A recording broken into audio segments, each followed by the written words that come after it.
Baik pemirsa TVR Parlemen dimanapun Anda berada, dapat saya laporkan saat ini saya melaporkan langsung dari Pelabuhan Merak, Kota Cilegon, Provinsi Banten. Di mana pemirsa saat ini pihak pengelola atau PT ASDP Indonesia Ferry Cabang Merak ini masih terus melakukan persiapan-persiapan untuk penyelenggaraan mudik di tahun 2024. Pemirsa, dapat saya laporkan juga berdasarkan surat keputusan bersama Kementerian Perhubungan, Korlantas Polri, dan Kementerian PUPR terkait dengan pengaturan penyeberangan arus mudik tahun 2024. Ini diantaranya ada beberapa pembagian-pembagian nih pemirsa, yaitu dengan Pelabuhan Merak ini akan hanya dilewati penumpang pejalan kaki, kemudian kendaraan pribadi roda 4, kemudian juga ada pick up, kemudian truk yang berukuran di bawah 7 meter dan juga kendaraan bus. Lalu untuk pelabuhan sekitar Pelabuhan Merak, pemirsa ada Pelabuhan Ciwandan. Ini difungsikan pada arus mudik kali ini hanya untuk kendaraan pribadi roda 2, kemudian kendaraan truk golongan 6B dan juga golongan 7. Dan juga di sini ada satu lagi Pelabuhan BBJ Bojonegara. Ini diberlakukan hanya untuk kendaraan truk golongan 8 dan juga golongan 9. Dan dapat saya informasikan pemirsa untuk pengaturan terkait dengan arus penyeberangan ini pada mudik kali ini berlaku dari tanggal 3 April hingga pada tanggal 9 April di tahun 2024. Dan karenanya pemirsa berdasarkan survei Kementerian Perhubungan pada tahun ini pemudik diprediksi mencapai 193 juta atau 71% dari jumlah total penduduk yang ada di Indonesia. Pemirsa, angka ini meningkat sebanyak 50% lebih dibandingkan pada tahun 2023 yang jumlahnya hanya sekitar 123 juta pemudik.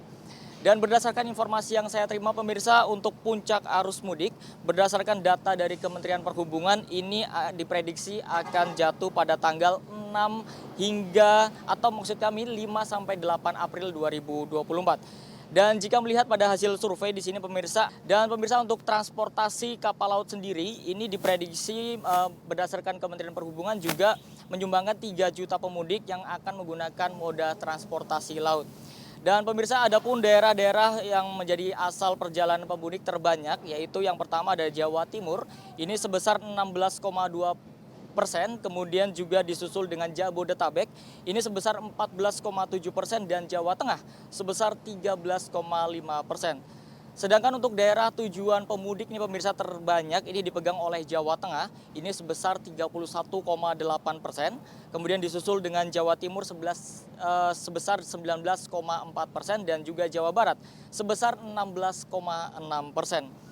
Dan pemirsa, untuk menghadapi mudik pada tahun 2024 ini tentunya pemerintah telah menyiapkan beberapa strategi dari pembatasan angkutan logistik hingga rekayasa lalu lintas yang akan dilakukan di mudik kali ini pemirsa.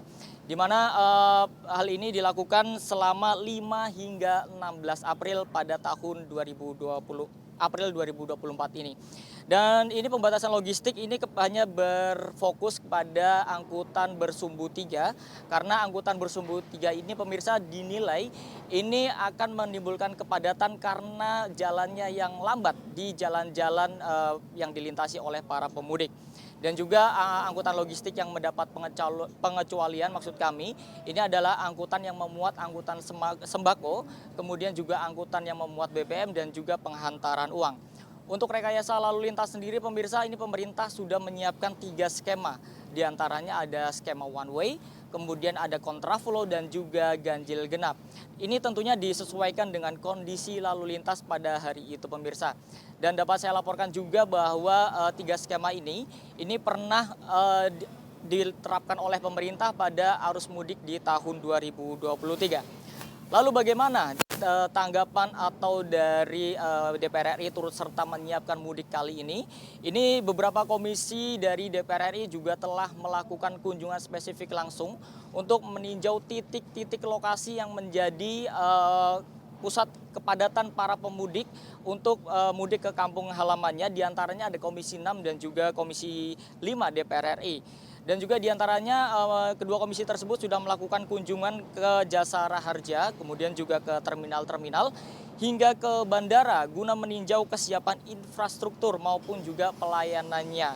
Dan pemirsa, di sini saya akan mengangkat salah satu komisi juga, yaitu Komisi 5 yang juga menyoroti terkait dengan melonjaknya harga tiket di moda transportasi umum akhir-akhir ini, khususnya di moda transportasi pesawat, pemirsa. Untuk itu Komisi 5 meminta agar harga tiket ini tidak melonjak sebesar 2 hingga 3 kali lipat. Bahkan ada salah satu anggota Komisi 5 DPR RI, Bapak Sumail Abdullah, ini menyatakan kenaikan hanya maksimal 15%. Ini Komisi 5 DPR RI juga telah bekerja dan juga berkoordinasi dengan Kementerian Perhubungan dan pihak-pihak terkait untuk menindaklanjuti hal-hal tersebut supaya harga ini tidak terlampau tinggi melonjaknya, pemirsa. Dan Komisi 5 DPR RI juga menilai sejauh ini persiapan yang dilakukan oleh pemerintah dari hari ke hari ini juga sudah terlihat semakin baik. Untuk itu Komisi 5 DPR RI terus mendorong untuk kepada para pemerintah ini untuk meningkatkan rasa aman dan juga nyaman kepada para pemudik melalui peningkatan pelayanan dan kesiapan infrastruktur di seluruh moda transportasi maupun jalan-jalan yang dilalui oleh para pemudik. Dan juga terakhir pemirsa, Komisi 5 DPR RI juga mendorong untuk terus meningkatkan sinergi baik pihak-pihak yang ada di pemerintah pusat maupun juga yang di daerah untuk turut serta bersama-sama mensukseskan momentum mudik pada tahun 2024 ini. Pemirsa, sekian yang dapat saya laporkan. Saya Alfa Triski dan juga Handoko melaporkan untuk TVR Parlemen.